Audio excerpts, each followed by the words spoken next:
rubanza.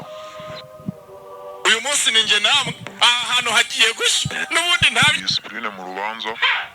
ndacyari Junior Giti w'Imana cyimizi mirefu y'u Rwanda papa w'abapapa Kibamba maga bikubajije n'akantu gato ko kubereka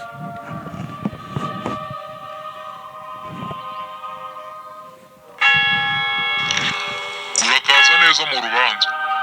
Tangira uvuga amazina yawe. Ni DJ Brian. Ibyo bya DJ hano ntabwo tubizi. Witwa Gateka Esteri. Siko kuri Nta numwe bireba ibyo ni ibya Brian. Uri kumva? utangiye gusoma. Nukomeza kwitwara gutyo biragukoraho. Reka dutangire urubanza. Icyaha cya mbere ushinjwa ni ugushushanya ku mubiri waremanywe ukanawutobagura. Wese birakureba ko isuku cy'ivanga mu bintu bya none ikintu kimbabaza ni ukuntu muganira kuri tatuwaje z'umuntu zitari bunabinjiriza. Kuma mbona mwashikoye Garagaza discipline mu rubanza. Ntabwo turi gukina nawe. ijambo ry'Imana avuga ngo uwizera umwana w'umuntu. Icyaha ushinjwa uracyicuza cyangwa ntabwo ucyicuza. Ubundi ngereka mubwira nta mutima nama mfite. Gute ujya kujera amakosa yanjye sibyo? Ubundi ubwo yaba bangana ati koko mani uyu ninjye ngero ndi Brian ngomba gukora ibya Brian nawe ujya ukora ibyawe nanjye nkora ibyanjye. Ese ni ibyo byo kwinjira mu buzima bw'umuntu. Ese urabizi ko ibi ngibi byakuviramo kujyanwa kwa shitani? Ese undi kwa shitani ni mu ijuru ni ko n'ubwo mu ijuru ni hariya ngo kwa shitani ni hano. Aha ngaha ni mu ijuru. Uriya muryango ubona ku ruhande ujya ikuzimu. Nimbabara basinye kuri toilette ngaruke.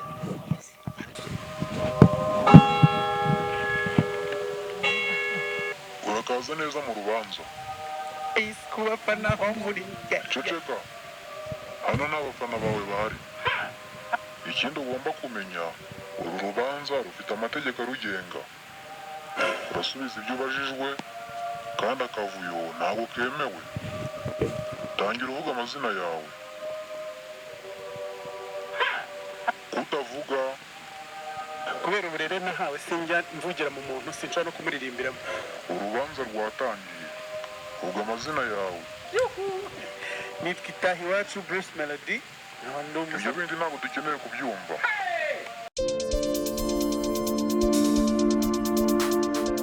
Alright, reka twizere ko mumeze neza cyane abakunzi bacu, abakunzi ba Jaras Official aho muherereye, nizere ko muri amahoro.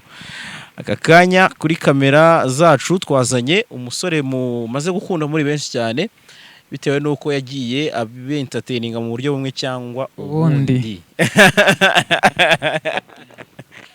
Inguyi rero nta wundi ni Gentil, umusore ukunda kujyana ibyamamare mu ijuru ndetse no mu ishusho yabyo no mu majwi yabyo neza neza tukumva ko byageze mu rubanza mu mubiri wabyo.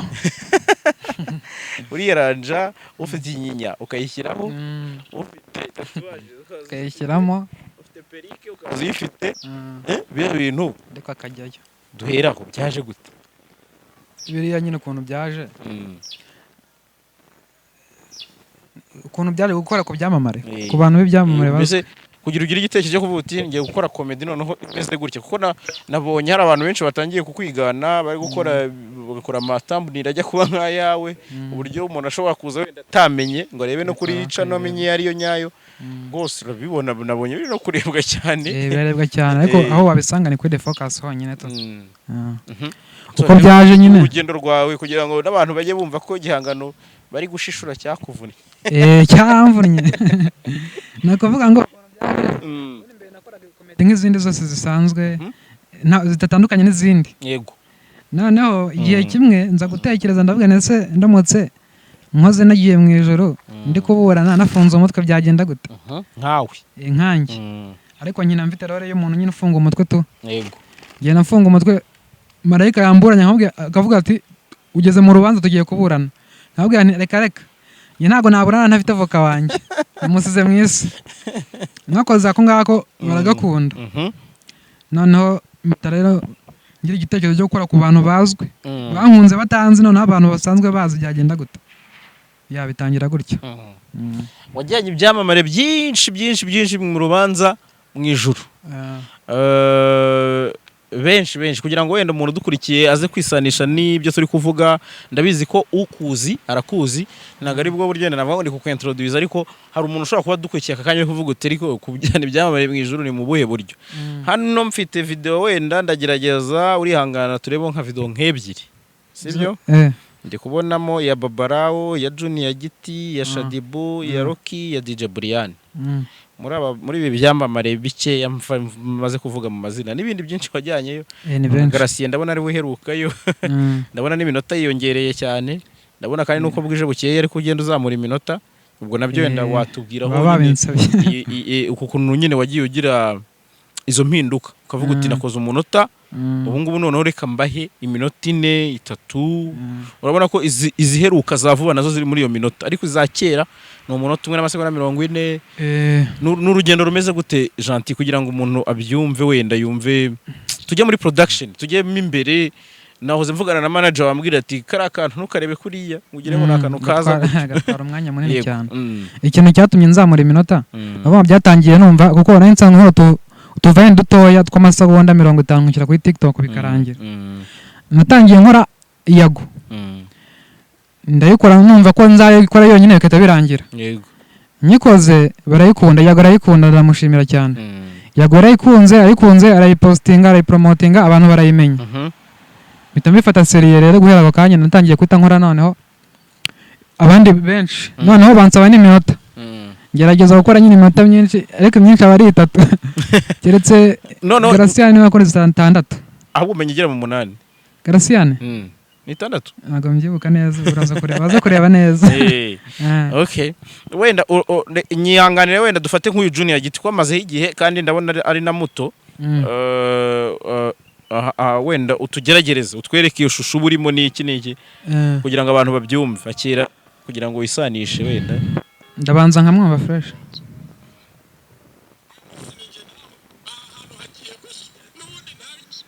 Okay. Ngiye kwita volume ni wowe mikoro urayitunga kuri phone.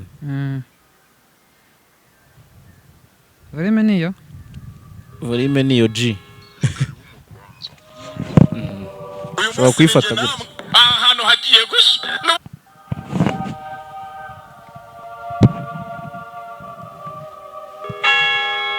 Ni karibu mu rubanza. Uyu munsi ni nge namwe. Ahantu hagiye gusa. N'ubundi ntabi. Discipline mu rubanza. Ndacyari Junior Giti w'Imana, cyimizi mirefu y'u Rwanda, papa w'abapapa, Kibamba, Magaga bikubajije. Basi sorry. Uri gutebya cyane. Ninde wakubwiye ko dukeneye guseka? Nyine amaburaga baho. Hano ntabwo tuzikeneye. Niba utarabikoreye mu isi warasibye. Niwongera guseka turakujugunya hanze. Urashinjwa kugumura urubyiruko urubwira ko nta myaka 100.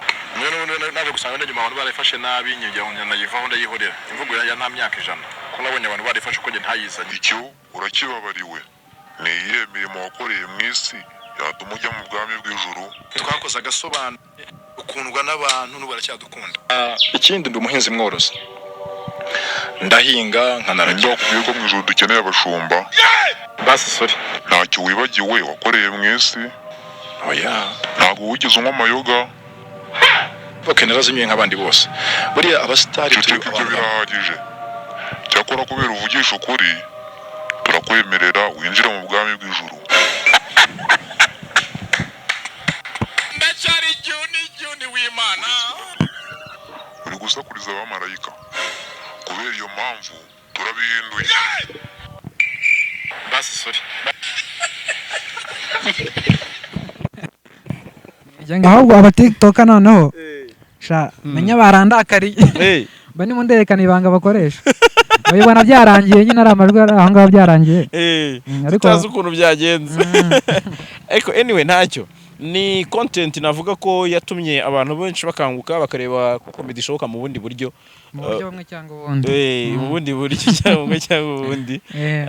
uyu ugiye gufata umuntu ngo umujyane mu ijoro cyangwa ufata icyamamare ushingira ku cyo ujya gutoranya cyangwa wenda ugendera kuri comment z'abafana banditse basaba cyangwa hari ukuntu we uvuga uti uyu muntu ibintu bye maze kumva ndumva bifitinga ugendera kuki hari umuntu uba usanzwe atwika n'ubundi n'ubusanzwe bamuzi banamukunda yego noneho ngewe icyo nkora ndavuga ni uyu muntu ndamukoraho bitewe na comment abantu baba bagiye batanga ngo tuzanire uyu nguyu tuzanire uyu iyo bavuze kenshi akariyo nzana ariko mbere yuko mukora ndabanza nkabaza management se uyu muntu tumuzane koko tukareba tukabona ashobora kugorana tukabona ibyagoranamo tukamureka tugafata undi yego yeah.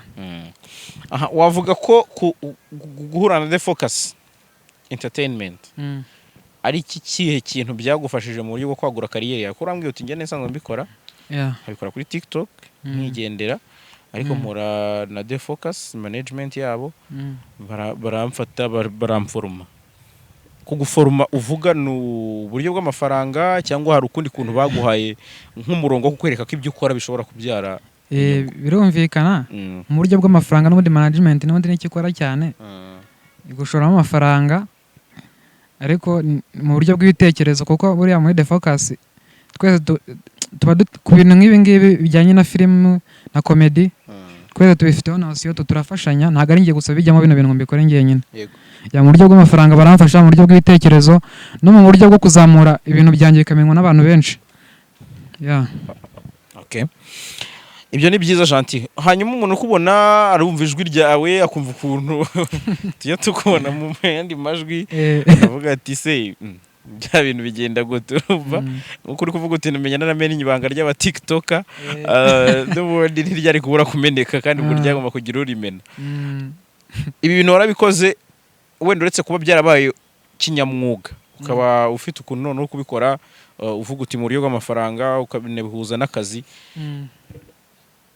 wigeze wumva ibi bintu uzaba umukomedi uri umwana cyangwa hari ukundi kuntu wiyumvaga wenda ukavuga uti nyuma ukaza gutungurwa hari ukuntu umuntu nyuma wenda twe twarakuze wenda dukina nk'umupira ukavuga uti nzaba Zidane ariko ubu ndi kuri mikoro sinzi ko namubera kuri mikoro nyine ukuntu bimeze ntabwo ngiye ngira nzakina komedi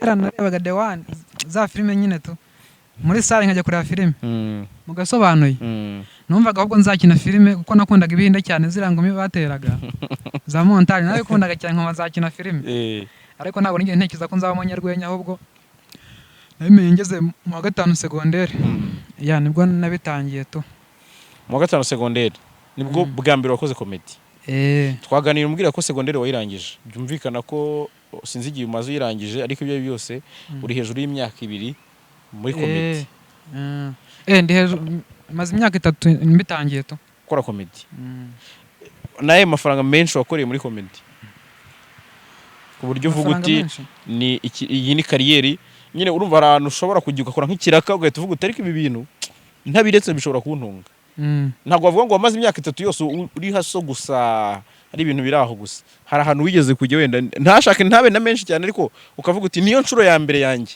nkoreye amafaranga bavuga ngo tutagiye no kunyura cy'amafaranga hari ukuntu ukora bakaguhemba bataguhembye amafaranga nyitangira muri segonderi nakoraga stand up comedy nkazikora mu kigo nigagamo noneho nazikoraga habaye nk'ibirori kwa kundi amaklub bari mu kigo yakoze nk'amafete bakantumira icyo bahembaga ku ishuri barya kawunga to kuri uwo munsi bo baga batetse inyama n'umuceri n'ibindi biryo nyine byiza ibyo bahembaga nasangiraga nabo tu ngo stage yawe ya mbere ya comedy wahembwe ibiryo byiza ibiryo byiza to kandi ntabwo nabiriye rimwe nabiriye kenshi uri warafatishije nayo mfite ubu naraririye uko ikirori cyabaga niteguraga ko ndi burye neza unyibukije ya gang ya Rock Entertainment ngo bagira akantu ko kuvuga ngo bagomba kugendera agasenda kuko ngo wari yugera ahantu habaye igikwe ngo gahita uvumbye abavumbye rero nawe nabo bafite ubu nararevumbye nawe wakoreraga imyaka mu bantu rero mbona wiganye ngira ngo uw'umukobwa uraza kuduhitiramo hagati ya Shadibu na Brian dufate Brian tugira ngo Brian okay wenda manze nangize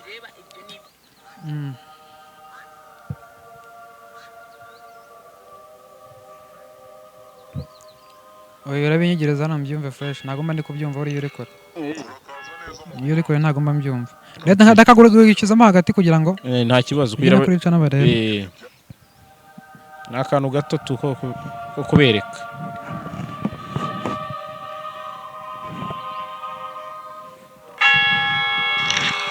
urakaza neza mu rubanza tangira uvuga amazina yawe ni DJ Brian ibyo bya DJ hano ntabwo tubizi witwa Gateka Esteri siko kuri nta n'umwe bireba ibyo ni ibya Brian uri kumva utangiye gusoma nukomeza kwitwara gutyo biragukoraho reka dutangire urubanza icyaha cya mbere ushinjwa ni ugushushanya ku mubiri waremanywe ukanawutobagura wese birakureba ko kuki wivanga mu bintu bya none ikintu kimbabaza ni ukuntu muganira kuri tatuwaje z'umuntu zitari bunabinjiriza kuma mbona mwashikoye garagaza disipurine mu rubanza ntabwo turi gukina nawe ijambo ry'Imana avuga ngo uwizera umwana w'umuntu icyaha ushinjwa uracyicuza cyangwa ntabwo ucyicuza ubundi ngereka mubwira nta mutima nama mfite gute ujya kujera amakosa yanjye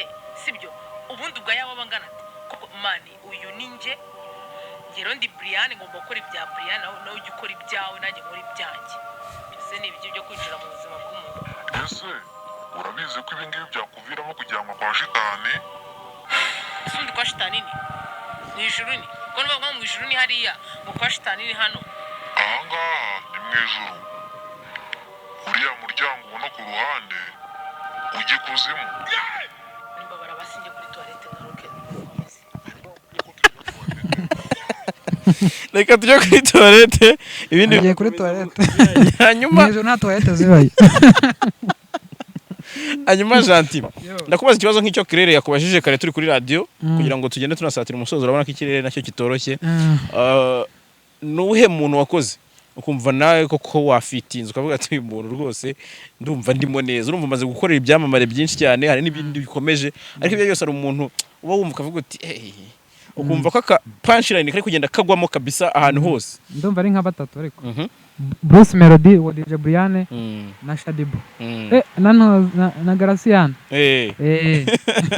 nawe kabisa nkumva nacyo koko nabakoze Gracian nawe yarakaro washyize kuri IG gato gasekeje cyane video yose bari biri kuri YouTube kuri The Focus ntago ari yo gusubiriho hari indi content zose mfite content ebyiri mfite indi content yitwa Amajanja yego YouTube kuri The Focus ni njye nyine bikora n'undi mu Rwanda keretse ugiye mu bindi bihugu byo hanze niho wayasanga iyo content ariko Mama Janti n'ahandi wayisanga yabagiyeyo barebe kabisa ubwo abatabyumva baze kujyaho murebe niba ari Mama Janti uri kumwe na Janti ariko ibyo byose ni mama n'umwana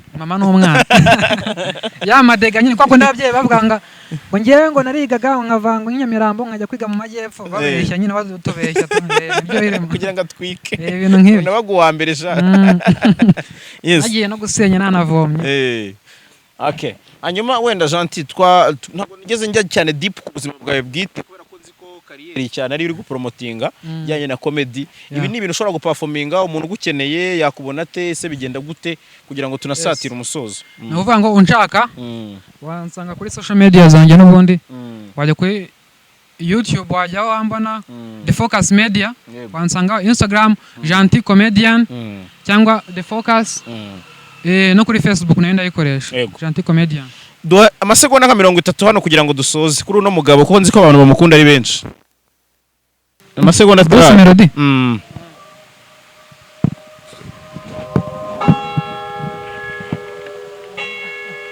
urakaza neza mu rubanza